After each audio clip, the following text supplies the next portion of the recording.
Ya, ¿se puede ver ahí la clase? Sí, Sí, profe. profe. Un poquito.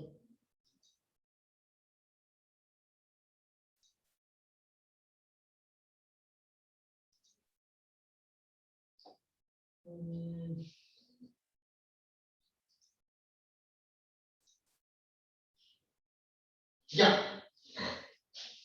Bueno. ¿Se está grabando? Sí, se está grabando. Entonces, farmacocinética. Bueno, la farmacocinética, acuérdense que es, para poder hacer nosotros la diferencia entre farmacodinamia y verlo desde un punto súper grosso, por así decirlo, súper burdo, es lo que el cuerpo le hace al fármaco, ¿cierto? Que se hace la diferencia con la farmacodinamia, que la farmacodinamia es lo que el fármaco le hace al cuerpo, ¿cierto? Hoy ya nosotros vamos a ver la farmacocinética, y la farmacocinética es una subdisciplina, es una rama de la farmacología, en la cual, ¿qué es lo que pretende la farmacología? Estudiar el movimiento ya del fármaco, que tiene el fármaco, en función del tiempo y de cómo ciertas condiciones, como por ejemplo sus presentaciones farmacéuticas, pueden alterar, y también cómo algunos aspectos fisiopatológicos van a afectar a la respuesta del fármaco. ¿Cierto? Entonces, la farmacocinética tiene estos grandes 4 pasos. En algunas partes ustedes van a ver que puede ser 5, la liberación, pero ahora nosotros ya nos vamos, que son 4, que son el famoso ADME, ¿cierto? El famoso ADME, el cual viene con la absorción. Bueno, viene en la forma farmacéutica, que tú te administras el medicamento, viene, y esa forma farmacéutica viene asociada a una dosis, y esa dosis primero se absorbe. Claramente va a existir absorción dependiendo la vía de administración. Acuérdense que la vía de administración endovenosa no tiene el proceso de absorción. Después viene, el fármaco se llega a la circulación sistémica. Al llegar a la circulación sistémica, se distribuye, ¿cierto?, hacia todos los tejidos o queda al interior del compartimento central, por así decirlo. Y viene el segundo paso de la farmacocinética, que es la distribución. Ya cómo se distribuyen los fármacos, principalmente por proteínas plasmáticas, o en forma libre, su fracción libre, que la fracción libre es la importante porque la fracción libre es la que va a tener la caracterización de su efecto farmacológico. Y esta se mantiene siempre en un equilibrio.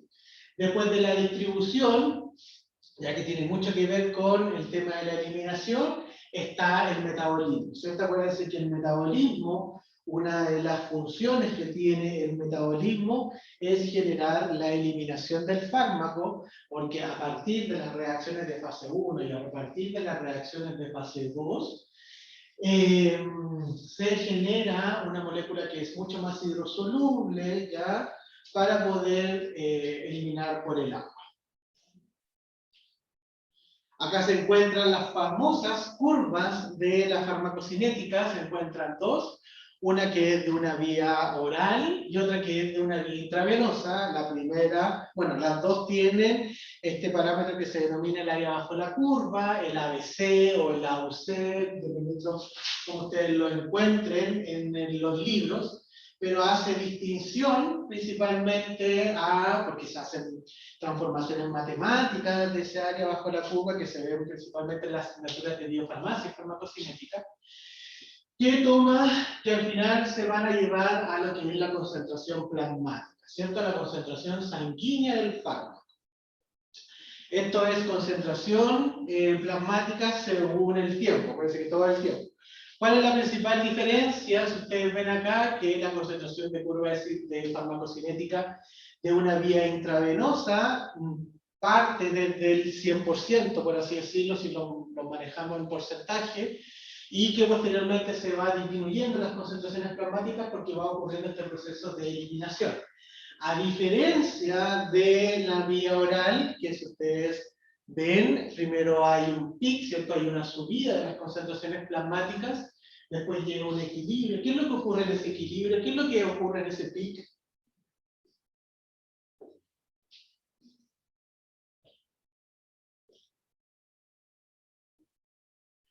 ¿Alguien me podría decir qué ocurre en ese pic?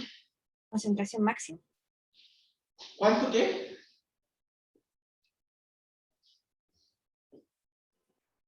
La concentración máxima, profe.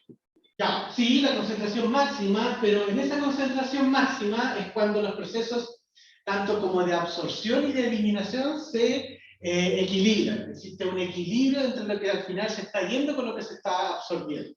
¿Ya? Ahí empieza a ocurrir, también se puede ver que a donde ocurre la concentración plasmática máxima, es la concentración, ¿cierto?, que está en la sangre, por lo tanto se está distribuyendo y que posteriormente con los procesos de eliminación y el metabolismo comienzan a disminuir. ¿Cómo se denomina este tiempo? Hay un tiempo acá importante, que es la primera parte de la curva cuando va incrementando las concentraciones plasmáticas. ¿Cómo se denomina ese tiempo? ¿Tiempo de latencia? ¿Cómo? ¿Tiempo de latencia, profe? Tiempo de latencia, ¿cierto? El tiempo de latencia, o el periodo de latencia, también dependiendo cómo ustedes lo van a encontrar en algún libro, el periodo de latencia es el periodo en el cual el fármaco comienza, ¿cierto?, a aumentar sus concentraciones plasmáticas, y es el tiempo que se necesita para alcanzar a una concentración mínima efectiva, por lo tanto una concentración mínima en el cual ese fármaco al interior de la circulación sistémica comienza a tener algún efecto farmacológico. Y claramente ese periodo de latencia es un periodo de latencia que es distinto para todos los fármacos, para todos los principios activos, porque al final también tiene que ver mucho con el margen terapéutico que presenta cada fármaco. Entonces, los fármacos atraviesan las membranas biológicas por diferentes mecanismos, ¿cierto? ¿Cuáles son estos diferentes mecanismos por los cuales los fármacos atraviesan las barreras, las membranas? Puede ser el transporte paracelular, que es muy poquito, o sea, deben ser drogas muy específicas, las que son por transporte paracelular, que son entre las membranas plasmáticas, y ya posteriormente los que uno más conoce y los que uno estudia desde la biología celular son la difusión, ¿cierto? La difusión facilitada, que a través de proteínas plasmáticas, ¿cierto?, de transportadores, que al igual que el transportador de fármacos va a depender si es que estamos hablando a través de un transporte pasivo, un transporte activo, un sin porte, un uniporte, etc. Claramente, cada uno de estos mecanismos, ¿cierto?, de los cuales los fármacos atraviesan las membranas biológicas, tiene sus características. ¿Cuál es la difusión pasiva? ¿Cierto? Transporte de una molécula a través de una bicapa lipídica a favor del gradiente de concentración y sin que intervenga un transportador. Por lo tanto, sin que intervenga alguna proteína plasmática, ¿cierto? Perdón, una proteína de membrana, ¿ya? Principal mecanismo de transporte de la mayoría de los fármacos, porque como ahí se mencionan los requisitos, y una de las características que tienen que tener los fármacos para poder ser transportados o atravesar una membrana plasmática es que tienen que tener tamaños moleculares que son mediano a pequeño y dicen entre 500, menores a 500 a 650 de alto, que es una de las características que tienen la gran mayoría de los fármacos de síntesis química, ¿ya? Entonces eso, que son captopril, los que uno más conoce. Obviamente que los fármacos que son grandes, como por ejemplo moléculas ya que tienen alguna característica biológica, como la vacuna, como un anticuerpo monoclonal, como una interleuquina, etcétera, etcétera, no van a poder utilizar este mecanismo de paso por las membranas plasmáticas porque son muy grandes, ¿ya? Bueno, y otra característica que es uno de los requisitos para poder absorberse un medicamento, perdón, es este tema de que sea lipofílico, ¿cierto? De que, o sea, como va a atravesar una membrana lipofílica, siempre es la molécula no ionizada la que va a atravesar la membrana plasmática. Acuérdense que solo siempre estamos hablando de estructuras químicas, que en estructuras químicas orgánicas que tienen un pKa, y por lo tanto al tener un pKa, se encuentran en un pH que va a generar un tanto porcentaje de moléculas ionizantes. Oye, díganle al Johnny que estoy en clases, por favor. Que Perdón, después sale el juego. ahí ¿quién avisó en la casa que está en clase? Oh, sorry, profe. No caché que no estaba metido. Ah, no se preocupe. Ya, entonces lo que estaba mencionando es este tema de el pH con el pKa, de las estructuras químicas que son la química orgánica, hablando de todo eso.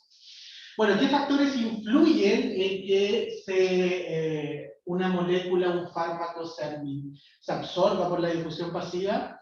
Bueno, el gradiente de concentración, por lo tanto tiene que haber un transporte de un gradiente de concentración de mayor a menor. El área de difusión tiene que haber una alta área de difusión, me refiero a de membrana, tiene que haber una área de extensión de membranas plasmáticas enorme para poder así, con la ley de Fick, asegurar la absorción de estos tipos de medicamentos.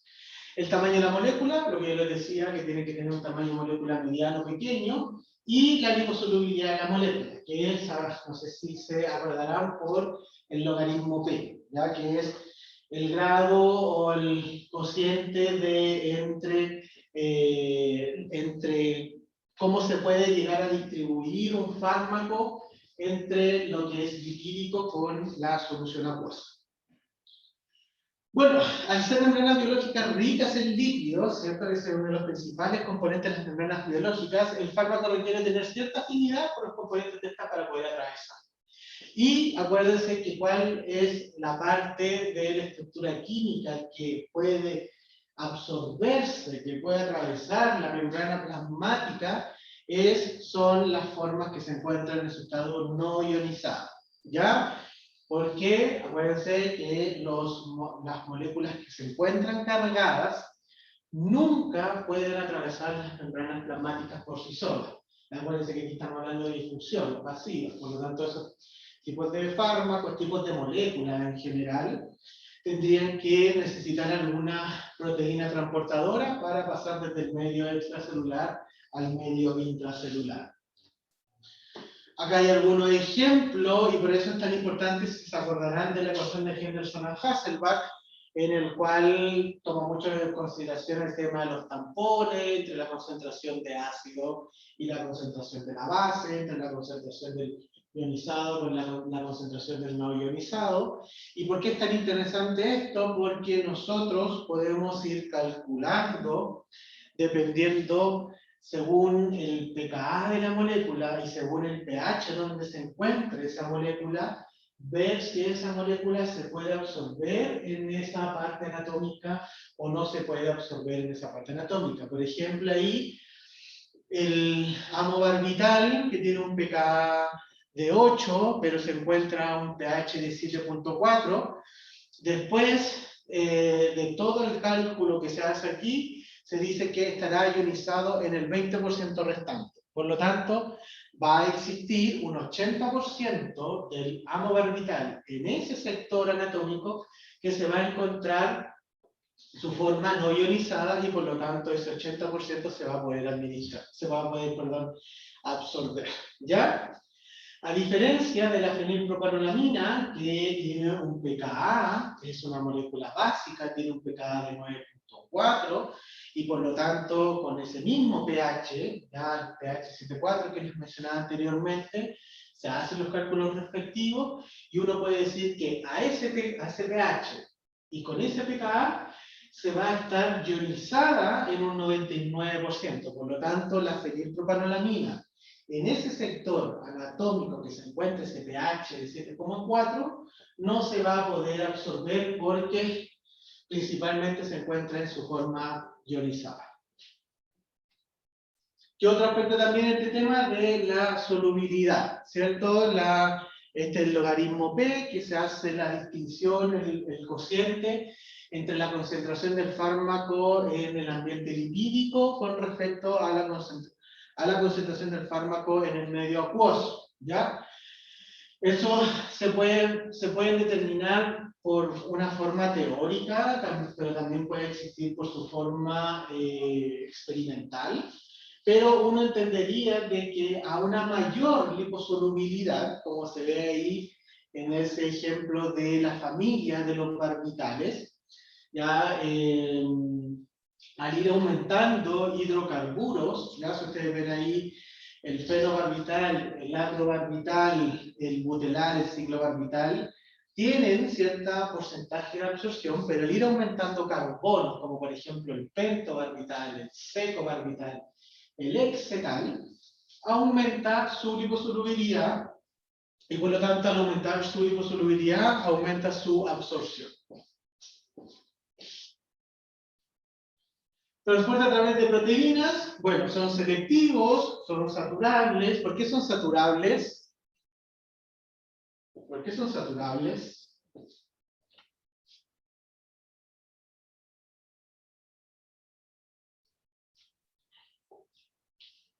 ¿Por qué son saturables este tipo de transporte?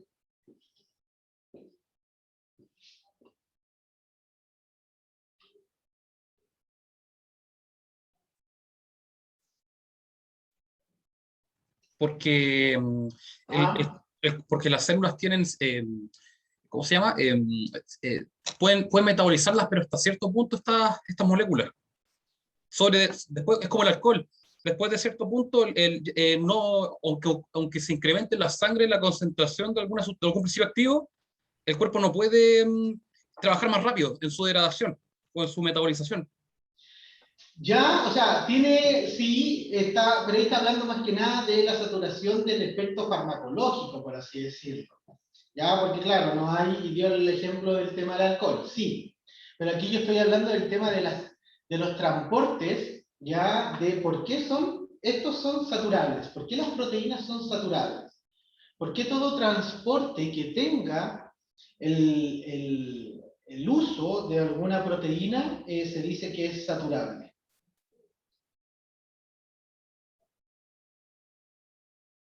¿Por qué? ¿Por qué?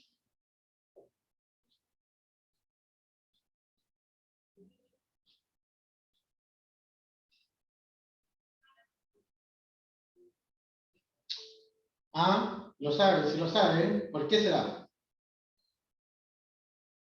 ¿Por qué se dice que los transportes, los medios de transporte que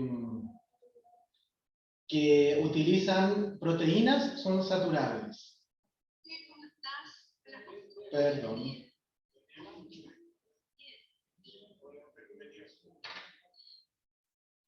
Perdón.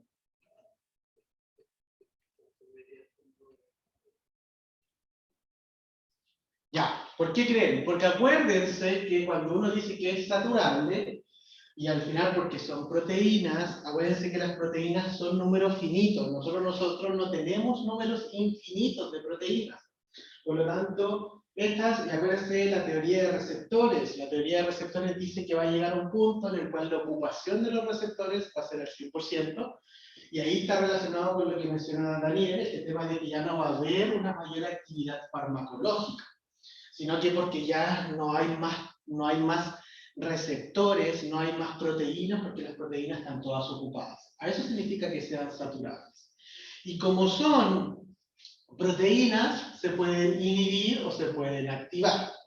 ¿Ya? Y son de vital importancia en algunos tipos de tejidos porque ayudan a la selección, ¿ya? De qué es lo que va a entrar y qué es lo que va a salir, como por ejemplo la barrera hematoencefálica, el túbulo renal, el tracto biliar, la placenta. Ya no son exclusivos de fármacos, sino que sirven para transportar cualquier tipo de molécula, ya sea molécula endógena, como también molécula exógena, también tóxicos, etc. Las glicoproteínas P. ¿Qué hacían las glicoproteínas P? ¿Se acuerdan de esto? Sí, profe. Se supone que las glicoproteínas P facilitan la metabolización de fármacos que sean ácidos o neutros. No, ahí se está confundiendo, La glicoproteína P es una proteína de membrana que se encarga de eliminar toxinas que hayan entrado a una célula. Es más, uno de los mecanismos de resistencia que tienen ciertos cánceres o ciertas bacterias es la incorporación o en la síntesis de estas glicoproteínas P. El fármaco entra a la célula, pero existe una proteína, una glicoproteína que pertenece a la familia de los transportadores ABC, que esta glicoproteína hace que el fármaco que está recién entrando, ¿ya?, a la célula lo saque. Tiene sus cosas buenas y sus cosas malas. ¿Qué cosas malas podría, o sea, eso es algo malo, lo que yo les decía, que adquieran resistencia a ciertos fármacos? Pero ¿qué cosas buenas podrían tener? De que también son súper selectivos y por eso se encuentran en lugares estratégicos como por ejemplo la barrera hematoencefálica. Si llega a ingresar algún tóxico a atravesar la barrera hematoencefálica, ustedes saben que al final es una barrera que como protege al sistema nervioso central, no deja que entre ningún tóxico, ¿cierto? O sea, es una barrera, por el mismo nombre lo dice. Entonces, ¿qué es lo que ocurre acá? Esta glicoproteína P, si es que llegó a entrar algún tóxico hacia el sistema nervioso central, saca este tóxico y lo devuelve a la circulación sistémica. ¿Ya? Entonces, claro, tienen aspectos que son buenos, ¿ya?, ventajosos para el cuerpo, pero también tienen cosas que son negativas, principalmente en este tema de las resistencias.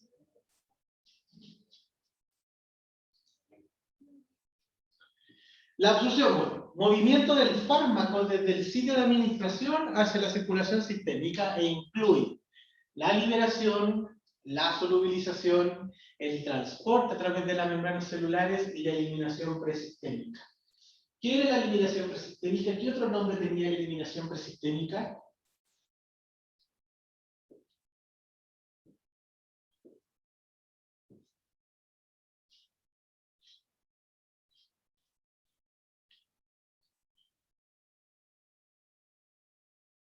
¿Ah? ¿Qué otro nombre tenía la eliminación presistémica? ¿Tiene que ver como con la metabolización, con el tema del primer paso? El efecto Claro, ese mismo, el metabolismo del primer paso, ¿ya? Ese es otro nombre que recibe la eliminación presistémica. Acuérdense que el metabolismo del primer paso es un metabolismo en el cual el fármaco todavía no se distribuye, se absorbe por vía gastrointestinal, pasa por la vena porta lo lleva al hígado, se elimina cierto porcentaje del fármaco y posteriormente se va a distribuir a todo el cuerpo, ¿ya? Y ahí va a tener su efecto farmacológico. ¿De qué va a depender de la absorción?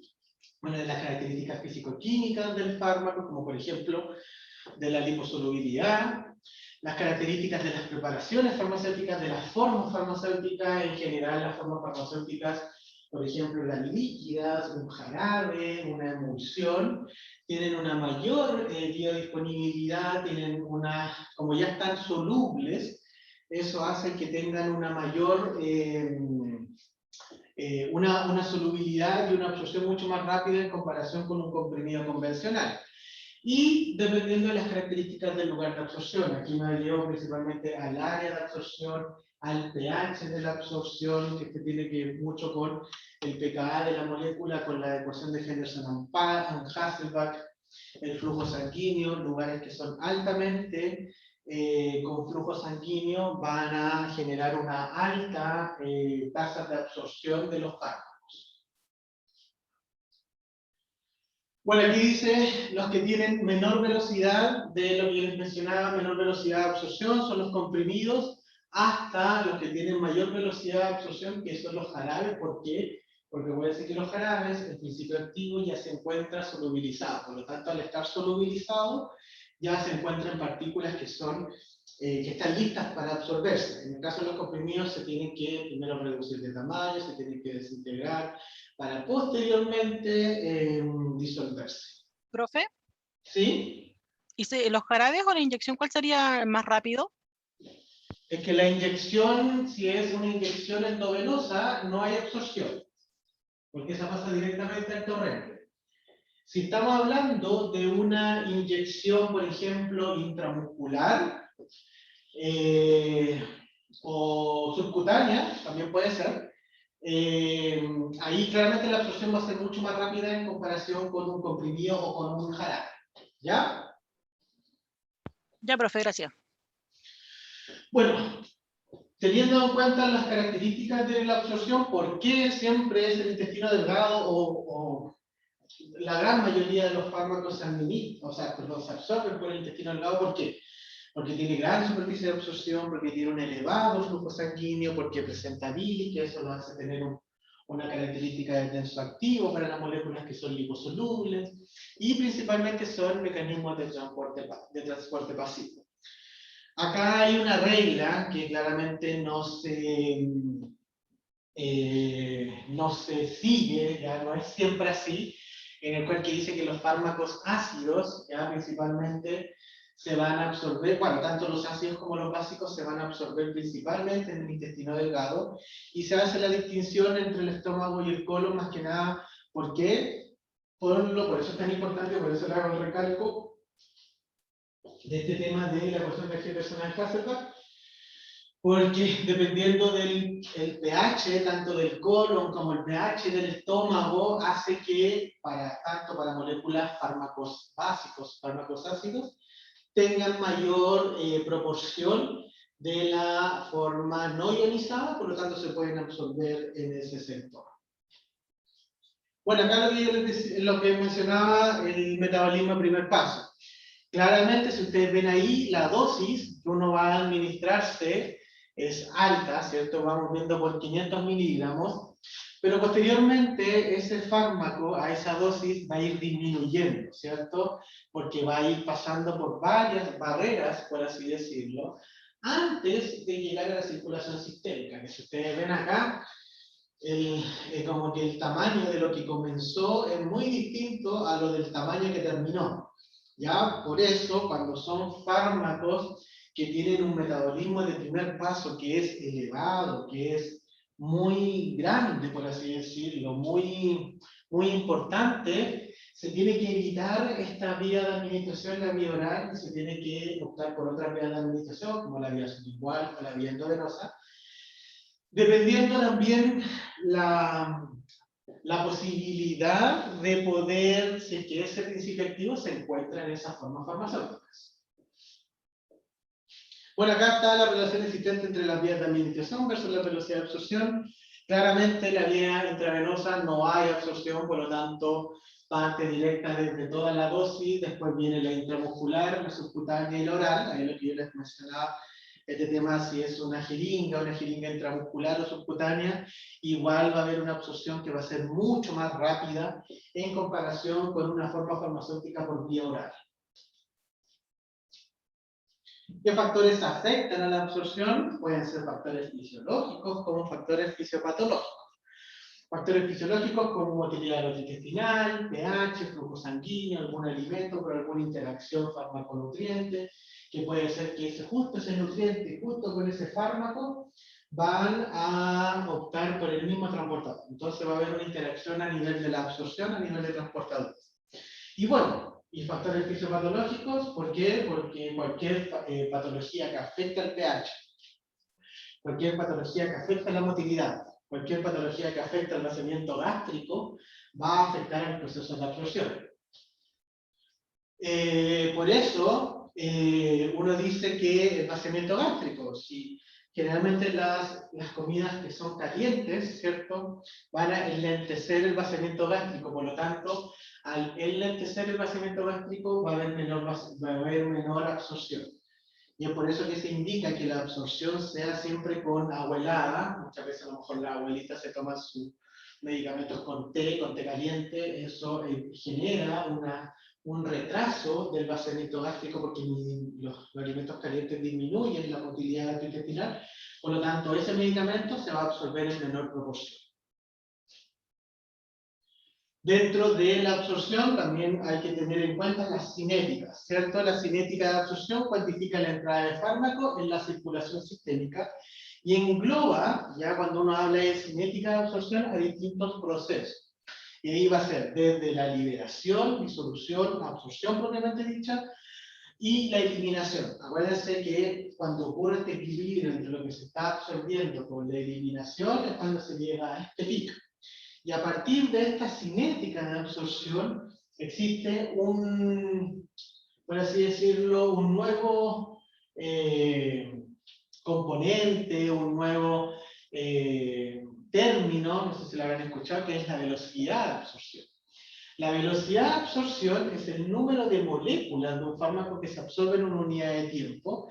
Depende de la constante de absorción y del número de moléculas que se encuentran en el lugar para poder ser absorbidas. Y acá es donde uno empieza a optar por las cinéticas de absorción, la cinética de absorción de orden 1, la cinética de absorción de orden 0, que van a ser dependientes o no dependientes de la forma farmacéutica, o que van a ser dependientes o no dependientes de la dosis del medicamento. También otro parámetro de la absorción es el tiempo de la semivida de la absorción, que es el tiempo que tarda en reducirse a la mitad el número de moléculas que se encuentra en el lugar para absorberse, ¿ya? Y es la inversa a la constante de absorción.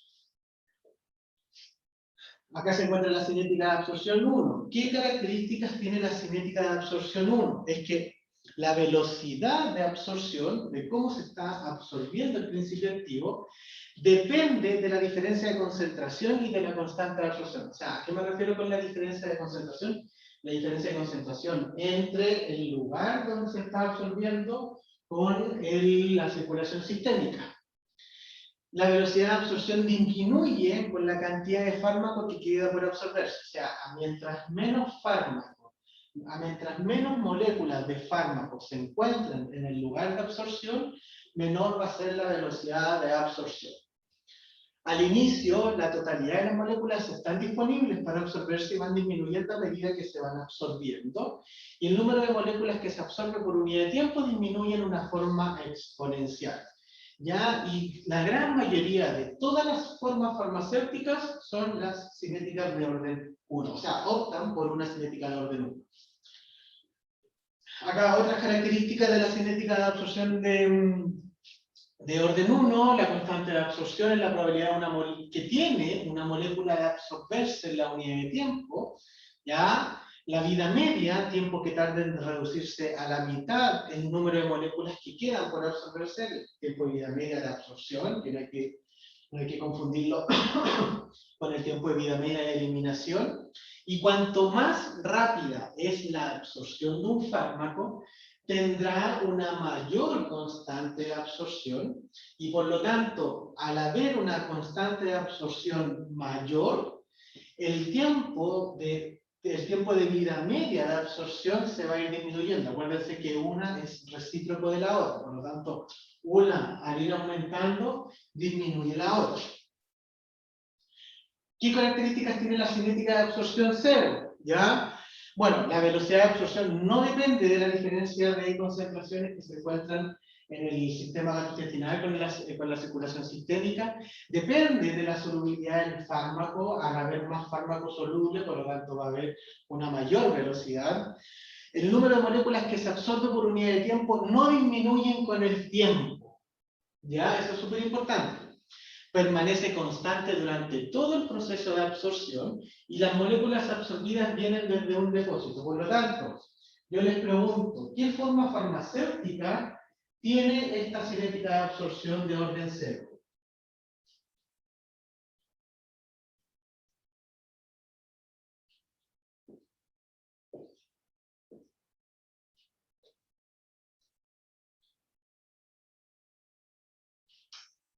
¿Cuál? ¿Cuál de todas las formas farmacéuticas tiene una cinética de absorción de orden 0? Con toda la información que les di.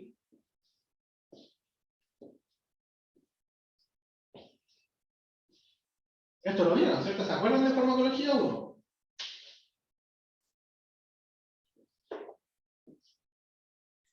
Profe, ¿aló? ¿Sí? Profe, ¿podría ser, por ejemplo, los medicamentos de liberación retardada, como los parches subcutáneos? Eso podría ser un comprimido de liberación prolongada, porque miren ustedes lo que dice ahí. El número de moléculas que se absorben por unidad de tiempo no disminuye con el tiempo. Las moléculas absorbidas vienen de un depósito. Entonces, este depósito, ¿qué puede ser? Puede ser un comprimido de liberación prolongada, ¿cierto? Que se va a estar liberando de a poco, por lo tanto siempre va a haber un número de moléculas disponibles para absorberse. Y como también menciona Daniel, este tema de, puede ser un parche transdérmico también, puede ser un pellet también, que el pellet es un depósito, también pueden ser estas inyecciones que se administran por vía subcutánea, que al final se administra como un sistema oleoso, también podría ser. Entonces, claro, si uno se pone a ver, la menor cantidad, ¿cierto?, de formas farmacéuticas tienen una cinética de absorción cero. ¿Dudas con la absorción? Profe, consulta, siempre se va a metabolizar, no importa si el fármaco sea ácido o básico, siempre se metaboliza la parte no ionizada, ¿cierto? Siempre se absorbe la no ionizada. Sí, la no ionizada.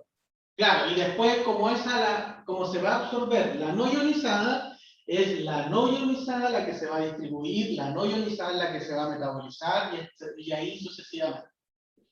Vale, profe, gracias. La que queda con carga es la que se elimina. No es capaz de atravesar las membranas plasmáticas.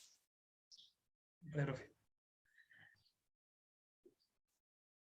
Distribución, ya, bueno, como su nombre lo dice, la distribución es cuando ya el fármaco pasa esta primera barrera que es, dependiendo de dónde se absorba, y llega a la circulación sistémica, ¿cierto? Aquí la distribución, como su nombre lo dice, el fármaco se encuentra en la circulación sistémica. Al encontrarse el fármaco en sus concentraciones plasmáticas, se distribuye ya sea fármaco libre o en proteínas plasmáticas, ¿ya? Bueno, las moléculas de fármacos son transportadas en la sangre, se pueden transportar de forma soluble, fracción libre, unidas a proteínas plasmáticas, la proteína plasmática que tiene una mayor importancia clínica, por así decirlo, en la albúmina, y otras que se encuentran unidas también, en mucho menor grado, a células, ya células sanguíneas, como por ejemplo algún tipo de glóbulo rojo, ¿ya? La unión a proteínas plasmáticas es súper variable, ¿ya? Pueden haber fármacos que tienen un tipo de unión que va desde 0 al 99%. ¿Ya? ¿De qué va a depender de este principio activo? ¿Cuánto va a ser la unión a esta proteína plasmática? De la concentración del fármaco, ¿ya? De la afinidad por los sitios de unión. ¿Cuán afín, por ejemplo, es mi fármaco con la proteína plasmática, con la albúmina, y la concentración de la proteína? ¿A qué me refiero yo? Si hay un paciente con hipoalbuminemia, ya tiene bajos niveles de albúmina, por lo tanto, al haber bajos niveles de albúmina, la fracción libre del fármaco se va a ver aumentada. Por lo tanto, ese tipo de paciente habría que disminuirle la dosis. Ya existe una unión reversible y que está ligada, que siempre está en continuo equilibrio. Ya entre lo que está en su fracción libre y lo que está unido a una proteína plasmática se encuentra en equilibrio, no es todo al azar. Y el fármaco libre, ya el fármaco que se encuentra suelto, por así decirlo, en la sangre, es el fármaco que está, valga la redundancia, farmacológicamente activo. Por lo tanto, es el que va a interactuar con los sitios de unión, con el receptor, y por lo tanto el que va a tener una respuesta farmacológica. El que se va posteriormente el que se va a eliminar, el que se va a metabolizar, etc.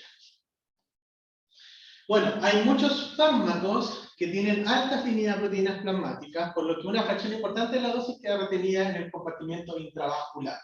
Queda retenida principalmente, y eso es en la albúmina. Cuando uno determina concentraciones plasmáticas de los fármacos, uno está midiendo el fármaco libre, no el fármaco que se encuentra unido a la proteína plasmática. ¿Cuáles son estos tipos de proteínas plasmáticas se ve ahí. Principalmente, casi ustedes ven un poquito más del 50% de los fármacos tienen afinidad, y tienen una distribución mediada por albúmina. Ya en menor grado, por ejemplo, con la apolipoproteína, con el alfa-1 glicoproteína, con la aptoglifina, con la antitripsina, pero en mucho menor grado. Acá la que se lleva la batuta es la albúmina. ¿Qué cosas se pueden saber como parámetros farmacocinéticos de la distribución? Bueno, el volumen de distribución. ¿Ya? ¿Para qué nos sirve a nosotros el volumen de distribución? Bueno, principalmente para conocer la dosis del fármaco, para conocer la biodisponibilidad, para conocer las concentraciones plasmáticas. Dependiendo los datos que nos entreguen, podemos nosotros saber el volumen de distribución. ¿Y por qué es tan importante el volumen de distribución? Como ahí dice, el volumen de distribución es un volumen aparente, ¿cierto? No es un volumen real. Y hace relación el volumen de distribución a cuánto volumen el fármaco se va a distribuir en su forma homogénea, en todo el cuerpo. Ya es un cociente que describe la relación entre la cantidad absorbida y la concentración sanguínea. Y una de las cosas interesantes que a nosotros nos sirve el volumen de distribución es para saber, pues dependiente del volumen de distribuciones elevados, ¿ya? Nosotros podemos saber si es que el fármaco se encuentra en los tejidos a nivel extravascular, ¿ya? A nivel periférico, por así decirlo, o si son volúmenes de distribución que son bajos. Ahí también puede ser que ese fármaco se encuentre principalmente en los tejidos o en las concentraciones plasmáticas. Para eso es tan importante el volumen de distribución. Entonces, ¿cuál es la importancia clínica de la interacción fármaco-proteína? Porque dice, a menor concentración de fármaco libre, va a haber un menor efecto farmacológico. Acuérdense que el fármaco libre es el que tiene la actividad farmacológica, y menor es el clínico, porque también es el que se va a eliminar. Existe un desplazamiento competitivo, el cual puede ser entre drogas o con componente endógeno, o también con algún nutriente. Y acá también uno podría decir interacción farmacocinética a nivel de la distribución. Por lo tanto, si es que hay un desplazamiento, va a haber un mayor efecto farmacológico de la droga desplazada, porque esa droga desplazada, que en un inicio se encontraba en la proteína plasmática, ahora se encuentra como fármaco libre. Y en hipoalbuminemia, lo que yo les mencionaba, en hipoalbuminemia hay mayor concentración de fármaco libre, por lo tanto hay que tener en consideración los ajustes de dosis, porque ese paciente ya se encuentra con un deterioro a nivel de la función hepática. Parece que la albúmina se sintetiza en el hígado, a no ser que a ese paciente se le dé albúmina, ¿ya? Pero la albúmina igual es muy cara. Existen distintos modelos de distribución, ¿cierto?, en los cuales pueden explicar todo lo que va ocurriendo en la distribución propiamente tal. Está el modelo unicompartimental, que está relacionado con un compartimento central, no tiene afinidad por ningún elemento orgánico, eso significa que el fármaco se distribuye de forma homogénea en todo el compartimento central. ¿Cuáles son los compartimentos centrales? Principalmente el corazón, el hígado, el riñón, el cerebro, que son los órganos más importantes, son los órganos en el cual el fármaco se va a distribuir primero en comparación con los otros tipos de órganos, en el cual se generan ya los modelos bicompartimentales. Ya el modelo bicompartimental, existe una fase inicial, que está relacionada con la administración, va a depender del gasto cardíaco, por lo tanto va a estar relacionado con que en la fase inicial vaya primero, ¿cierto?, al modelo compartimental central, a los órganos que yo les mencioné anteriormente, para posteriormente distribuirse en ese compartimento para pasar a los compartimentos periféricos. ¿Cuáles son los compartimentos periféricos? Ya el músculo, la piel, tejido adiposo, el hueso. Por eso cuando uno se toma un medicamento, y si te duelen los huesos, si te duele, no sé, la punta del pie, recuerden que ese fármaco primero se va a distribuir en todo este compartimento central y posteriormente se va a distribuir a los compartimentos periféricos. Entonces, ¿cuál es la relación que existe entre metabolismo y excreción? Es porque ambos todos se tiran a la eliminación. ¿Alguna duda con distribución?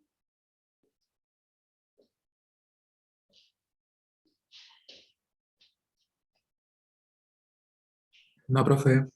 Ya. Bueno, el metabolismo, una de las características del metabolismo, al final, el metabolismo es para eliminar xenobióticos, ¿cierto?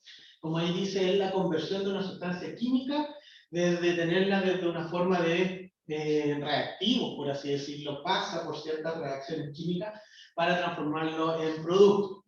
¿Cuál es la principal característica del metabolismo? Es que pasa de metabolitos que no tienen una buena hidrofilicidad. Por lo tanto, al tener una menor hidrofilicidad y a una alta lipofilicidad, esos fármacos se van a estar reteniendo en las membranas plasmáticas. Por lo tanto, la finalidad del metabolismo es convertir estas moléculas que son lipofílicos en hidrofílicos. Se produce principalmente en el hígado, ¿cierto? Pero, o sea, la mayor tasa metabólica existe en el hígado, pero también existe en otros sitios donde también ocurre, que es la molécula que genera el metabolismo, la más conocida, que es el citocromo P450. También se ha visto citocromo P450 en el tracto gastrointestinal, en los bronquios, en el riñón, en el pulmón, en los ojos. También se ha encontrado ciertos citocromo P450 en los ojos. En la piel también se ha encontrado ciertos grados de citocromo P450. Bueno, ¿qué es lo que puede ocurrir en el metabolismo? Puede ocurrir que una activación farmacológica.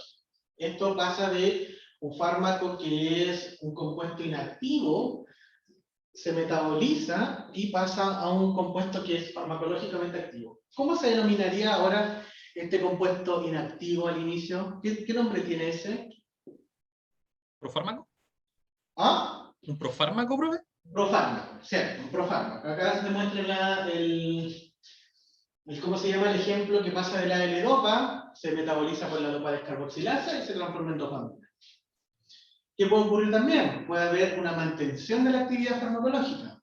Y dentro de esto pueden ocurrir dos escenarios. Un escenario en el cual se van a formar metabolitos que son mucho más activos que la droga madre. El mayor ejemplo es el del diazepam. ¿Qué es lo que ocurre con el diazepam? Se forma un metabolito activo, que es el oxazepam. El oxazepam tiene la característica que tiene un tiempo de vida media que es aproximadamente como de 40 horas, 48 horas. Por eso ya el diazepam se está dando cada vez menos, ya se está priorizando por otros tipos de ansiolíticos que no generan metabolito activo y que tienen tiempos de vida media más corta. O que puede ocurrir que la formación de metabolitos menos activos o de lleno inactivarlos por completamente. Acá un ejemplo es la acetofenitidina convertida en para-hidroxiacetanilida y por lo tanto la para-hidroxiacetanilida es un medicamento ya farmacológicamente menos activo que su droga madre. Modificación cualitativa de la actividad farmacológica. Acá ocurre algo súper interesante ya con ciertos fármacos en el cual cambia la actividad farmacológica. O sea, si ustedes ven ahí, la serigilina, que es un antipsicótico, ¿ya? Que se utiliza para pacientes para poder calmarlos, por así decirlo, se transforma y es convertido a melanfetamina, ¿ya? O un derivado de la anfetamina, que la anfetamina es un estimulante del sistema nervioso central. Entonces, imagínense darle a un paciente psicótico un estimulante al sistema nervioso central. Puede venir un brote psicótico, y ese paciente un brote psicótico puede llevar a otros tipos de gravedad. Otro ejemplo, la loxapina, que es un neuroléptico, ya sufre la N-desmetilación y se transforma en amoxapina, que es un antidepresivo. O sea, también puede ocurrir ese grado de cambio. Y el otro, dentro del metabolismo, es la biotransformación y la toxicidad. El mayor ejemplo es del paracetamol. El paracetamol es transformado a ciertas moléculas, ya, ahí se ven el componente tóxico del paracetamol. ¿Qué característica tiene el paracetamol? Que para poder eliminarse utiliza una molécula endógena. ¿Cuál es la molécula endógena que utiliza el cuerpo para poder eliminar paracetamol? que es un antioxidante endógeno.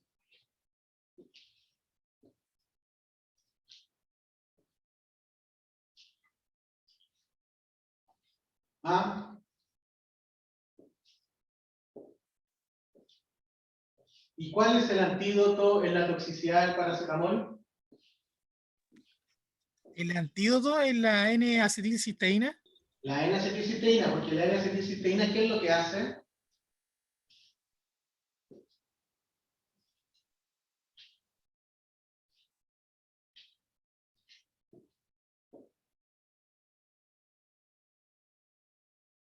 ¿Qué es lo que hace la N-acetilcisteína? Profe, atrapa como el NACTIO, ¿no? Que cuando produce la sustancia tóxica el paracetamol. Ya, sí, sería como un acercamiento. Acuérdense que la N-acetilcisteína, primero, para poder nosotros eliminar el paracetamol, lo que utiliza el cuerpo, que es un antioxidante endógeno, es el glutatión. ¿Se acuerdan de eso? El glutatión es un antioxidante, ¿cierto? Por lo tanto, es un mecanismo de defensa que nosotros tenemos. Por lo tanto, cada vez que nosotros estamos tomando paracetamol, se elimina cierta cantidad de antioxidantes. Entonces, en una sobredosis de paracetamol, el hígado utiliza todo su, por así decirlo, su glutatión. Utiliza todas sus defensas. Por lo tanto, queda sin defensas. Entonces se muere. Ya el hígado se muere y genera una insuficiencia renal. ¿Y qué es lo que hace el antídoto, en este caso, que como bien menciona su nombre, la N-acetilcisteína? La N-acetilcisteína es un precursor del glutatión.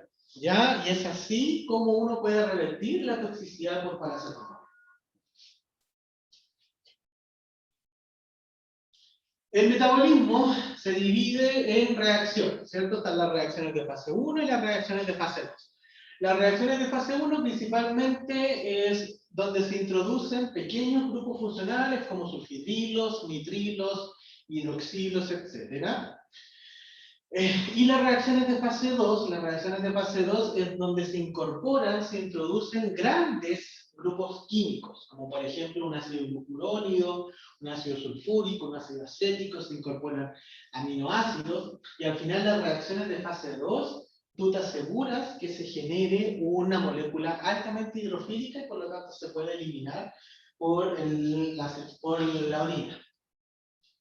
Las reacciones de fase 1 principalmente son oxidación, hidroxilaciones, deaminaciones, alquilaciones, y se producen principalmente por el citocromo P450, ¿cierto?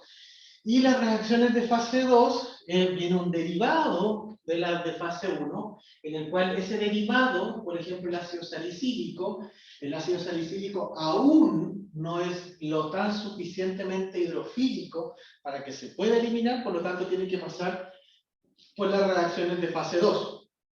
Y estas reacciones de fase 2 aquí ocurre una glucuronidación por una enzima, ya, que está relacionada con el ácido glucurónico, y si ustedes ven ahí, va a tener altos puntos, por lo tanto, de puentes de hidrógeno, por lo tanto se hace este tema de que se asegura la hidrofilicidad y por lo tanto se puede eliminar. Los fármacos pueden pasar de forma indistintiva, pueden pasar, o sea, siempre por la reacción de fase 1, posteriormente a la de fase 2. Pero si un fármaco, pasando por las reacciones de fase 1, es lo suficientemente hidrofílico y no necesita pasar por la fase 2, se elimina totalmente. ¿Ya? La idea es pasar desde una molécula, desde una droga que es lipofílica, a una droga que es hidrofílica. ¿Cómo? Bueno, ahí están las diferencias, las reacciones de fase 1 son principalmente citocromo P450 y las de fase 2 principalmente se denominan las fases de conjugación. Ya se conjuga a este compuesto que viene desde la fase 1 y se incorpora una molécula grande. Ya, ¿cuál es el principal responsable del metabolismo? Es el citocromo P450, lo que les he mencionado, ustedes ya se lo saben, ¿cierto?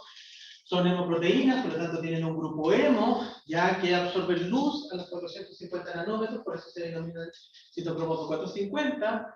Es una gran familia de estos tipos de fármacos, o sea, perdón, de familias, son varias isoenzimas. tienen sustratos distintos, o sea, un citocromo P450 puede metabolizar varios fármacos, o un fármaco puede ser metabolizado por varios citocromos P450 o por solamente un citocromo P450. Ahí está todas las reacciones, todo este orden de las fases del citocromo P450, pero ¿cuál es lo que se genera siempre? Es la la ecuación resultante, que pasa de un sustrato que no está hidroxilado a un sustrato que es hidroxilado con la generación de agua. Existen varias isoenzimas, ¿cierto? Por ejemplo, que el primer número está referenciado a la familia. Todas las citocromos que tienen un 1 en el primer número, quiere decir que comparten una homología de aminoácidos del 40%. La letra es la subfamilia, que viene desde la homología del 40%, ahora hay una homología del 55 al 60. Y el tercer número está relacionado con el número del gen, desde donde proviene hasta dónde se va a expresar, ¿ya? Aquí hay algunos ejemplos de isoenzimas de citocromo P450. ¿Cuáles son las que tienen mayor número, el cuerpo que tiene mayor proporción? Entre el citocromo P450 3A45, que lo tiene casi en un 36%, y el CYP2D6. Ustedes ven ahí casi un poquito más del 50% de todos los otros citocromos P450 van a estar metabolizados por estos dos isoenzimas. Ya la gran mayoría de los fármacos va a estar metabolizados por estos dos isoenzimas.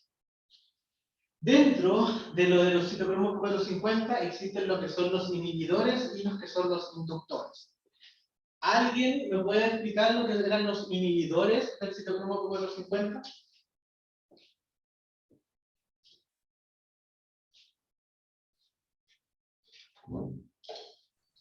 Si no me equivoco, profe, los inhibidores eran sustancias que como que, o sea, eran antagonistas con respecto al efecto del citocromo.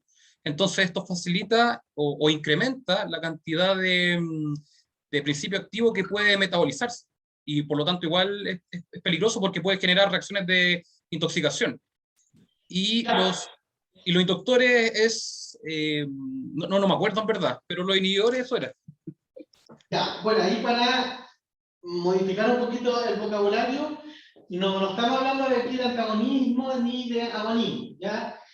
Estos, tanto inhibidores como inductores, uno siempre tiene que pensar que es una interacción entre dos fármacos, ¿ya? Y es por eso que claramente yo le he ido mencionando estos tipos de interacción a nivel de la absorción, de la distribución, y estos son interacciones a nivel del metabolismo. Cuando se habla de una interacción entre un inhibidor del citocromo 450, cuando un fármaco, el fármaco A, es un inhibidor del metabolismo del fármaco B.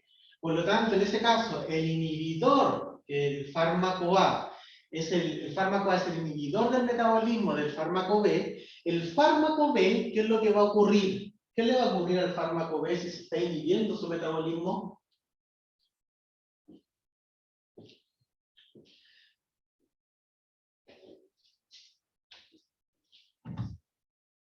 ¿Qué le va a ocurrir al fármaco B?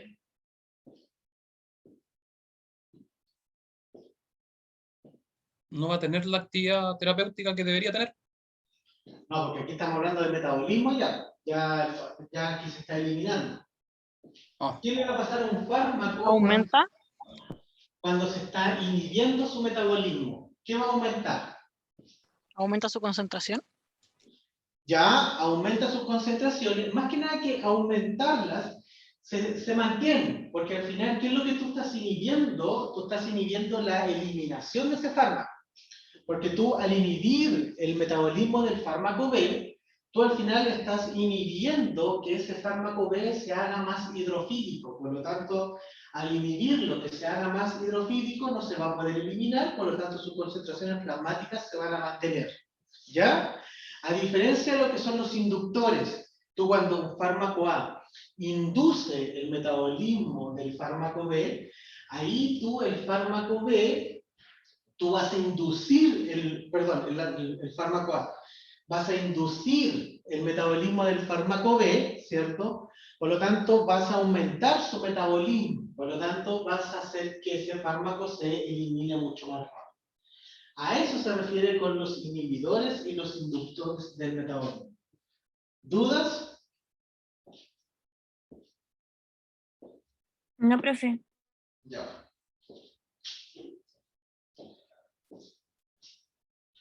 Bueno, acá hay algunos ejemplos, dice encima por acá, por ejemplo, el citocromo 3A4, el sustrato, cuáles son los que van a metabolizar per se, por ejemplo, la carbamacetina, la ciclosporina, el diltiazem, el paracetamol, la rapamicina, el tacrolimus, cuáles son los inductores del metabolismo del CYP3A4, los barbitúricos, la rifampicina, cuáles son inhibidores, el diltiazem, el fluconazol. Esto, claro, uno puede decir que son cosas negativas, pero uno puede utilizar estos tipos de interacciones farmacocinéticas para poder generar un aumento más rápido de un fármaco que tiene un tiempo de vida media que son muy prolongados. También uno puede utilizar una interacción farmacocinética a favor de post el paciente, o también tú puedes utilizar un inhibidor del fármaco, perdón, un inhibidor del metabolismo entre dos fármacos, o sea, ¿para qué? Para que ese fármaco que tú estás inhibiendo su metabolismo no se tome todos los días y por lo tanto al paciente le genere una significancia en su costo. Ahí lo que se hace mucho puede ser que el primer paper sea una interacción a nivel de esto entre el ketoconazol con la ciclosporina. Es más que conocido ese tipo de interacción. ¿La vieron en farmacología 1 y 2?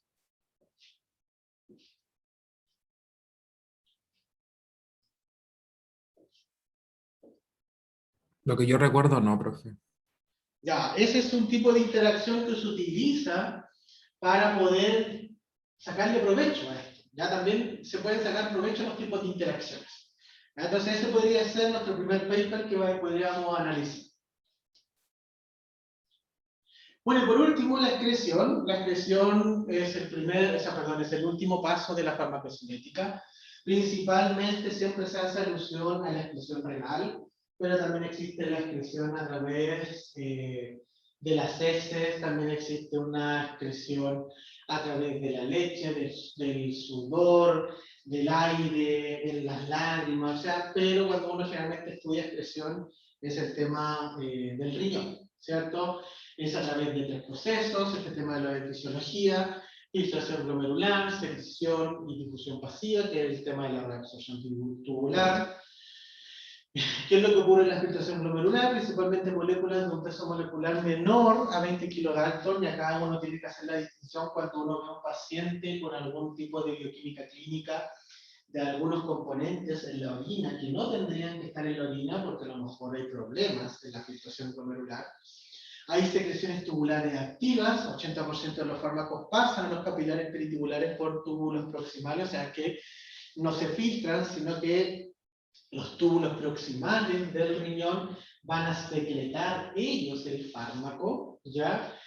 Existen 3 transportadores de moléculas al lumen tubular, para drogas ácidas, para bases orgánicas y transportadores relativamente no selectivos, que se encuentran en las membranas tanto del lumen, ya del túbulo proximal, como algunas que se encuentran hacia la cara del túbulo propiamente tal donde se está formando la orina.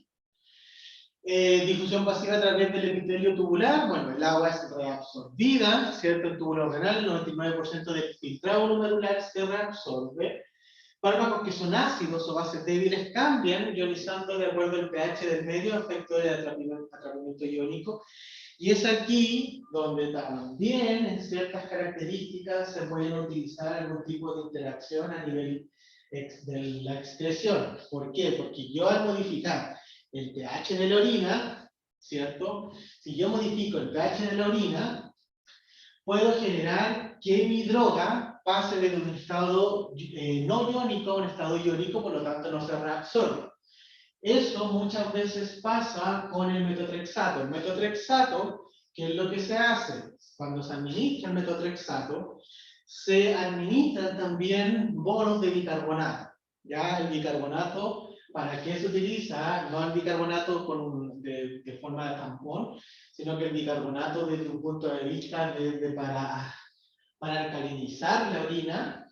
¿Es por qué? Porque yo al alcalinizar la orina genero que el metotrexato se genere en su forma iónica y por lo tanto el metotrexato no se pueda reabsorber. Eso también es un tipo, y también como dice ahí, importante en intoxicaciones. Si yo quiero estimular la excreción de un fármaco, también puedo generar la alcalinización o la acidificación de la orina para que modificar este comportamiento a través de la ecuación de Henderson-Hasselbalch, que tiene en consideración el pH con el pKa, para poder estimular que el fármaco, la molécula, se encuentre en su forma no iónica. Perdón, en su forma iónica. Bueno, aquí es lo que decíamos. La absorción y la excreción va a depender del grado de ionización del fármaco, el cual a su vez depende del medio en que se encuentre, y si es un ácido o base. ¿Ya? Ácido, ya está. Si el pH básico, ¿qué es lo que, se va a comportar la excreción renal? Si yo quiero la excreción renal y tengo un fármaco ácido favorecido a pH básico, por lo tanto, si yo quiero eliminar un fármaco ácido, tengo que generar un pH básico para estimular la excreción de ese fármaco ácido. ¿Ya? O sea, uno tiene que ir jugando ahí con los pHs para netamente siempre siguiendo este comportamiento de el iónico con el no iónico. Bueno, también dentro de la excreción también hay parámetros farmacocinéticos que está el clearance, ¿cierto? El clearance total de un fármaco es el factor que predice la tasa de eliminación, cómo se está eliminando ya en relación con su concentración plasmática. Para la mayoría de los fármacos el clearance es constante en el intervalo de concentración usado en clínica, o sea, para usos clínicos, para dosis clínicas, generalmente el clearance es constante en la gran mayoría de su dosis, por así decirlo. Eliminación no es saturable, ya a diferencia del tema de la absorción, ya puede ser a través de la utilización de proteínas transportadoras, y la tasa de eliminación es directamente proporcional a la concentración del fármaco. O sea, al haber mayor concentraciones plasmáticas del fármaco, uno esperaría que las tasas de eliminación sean mucho más rápidas. Y eso, al igual como nosotros vimos cinéticas de orden 1 y de orden 0 en absorción, también van a encontrarse en el clearance. La vida media de eliminación. La vida media de eliminación, bueno, es el tiempo requerido para que la concentración plasmática de un fármaco disminuya a la mitad. Y eso hay que hacer también este tema de cuánto es el tiempo de vida media, ¿cierto?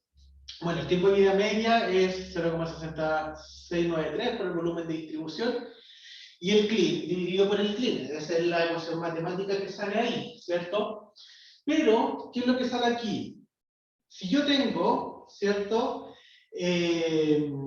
A los 5 tiempos de vida media, más o menos, ya es donde se va a eliminar casi el 100% del medicamento. O sea, yo después de tomar ya un medicamento, el último medicamento de mi tratamiento, tengo que esperar 5 tiempos de vida media para que yo no tenga medicamento en el organismo.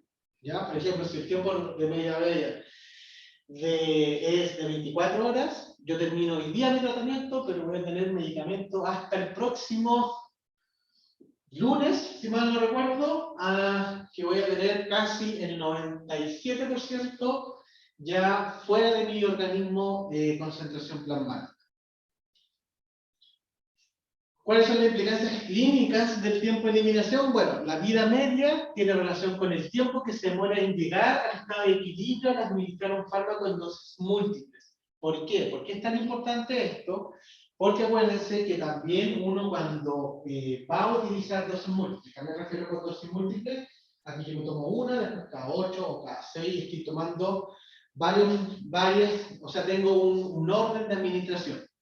¿Por qué? Porque yo con una dosis, yo no voy a llegar al estado de equilibrio. ¿Se acuerdan que este estado de equilibrio es cuando el fármaco, por así decirlo, se estabiliza en una concentración plasmática que está dentro de su margen terapéutico?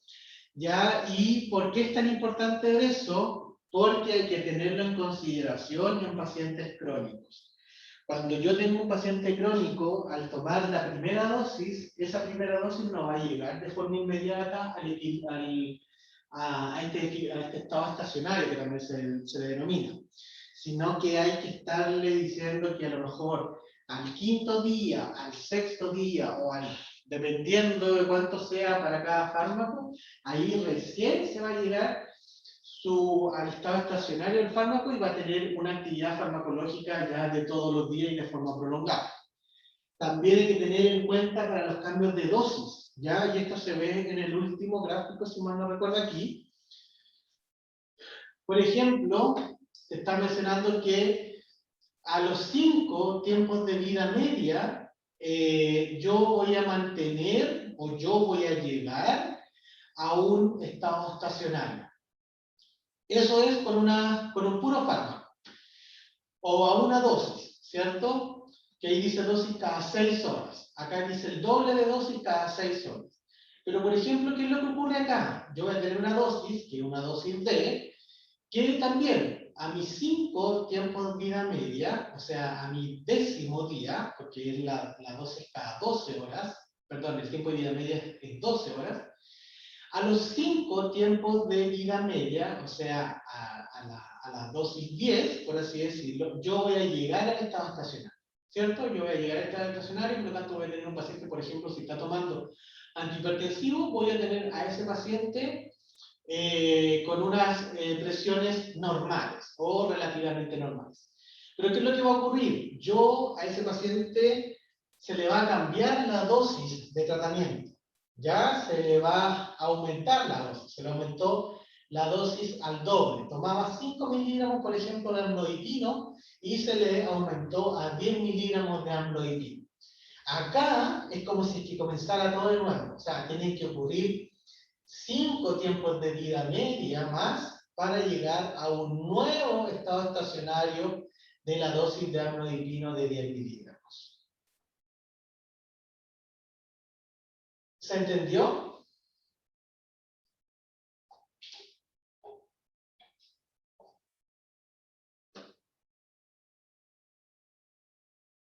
¿Sí?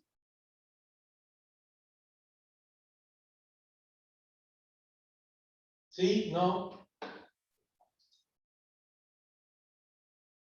Claro, sólido, o sea, generalmente, bueno, porque la gran mayoría de los fármacos son por dosis múltiple, o sea, muy poquitos fármacos se toma una vez nomás. Entonces, claro, aplica el tema de las dosis múltiples.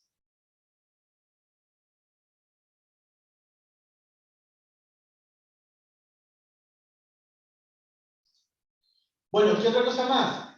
Bueno, el fármaco es removido del compartimento central no solo por eliminación, sino también por distribución a los compartimentos periféricos. Eso netamente cuando se está hablando de un modelo de 2 compartimentos, un modelo bicompartimental. Porque cuando uno habla de eliminación del tiempo de vida media, el tiempo de eliminación, uno generalmente habla de eliminación del compartimento central, de las concentraciones plasmáticas.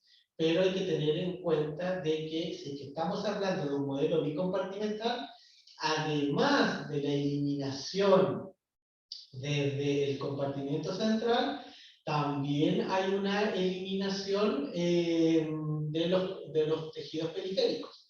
Y si ustedes ven acá, la caída inicial en la concentración plasmática representa distribución a los tejidos periféricos, y después la caída siguiente está relacionado todo con el compartimento central. ¿Ya? Primero están los periféricos y posteriormente los centrales.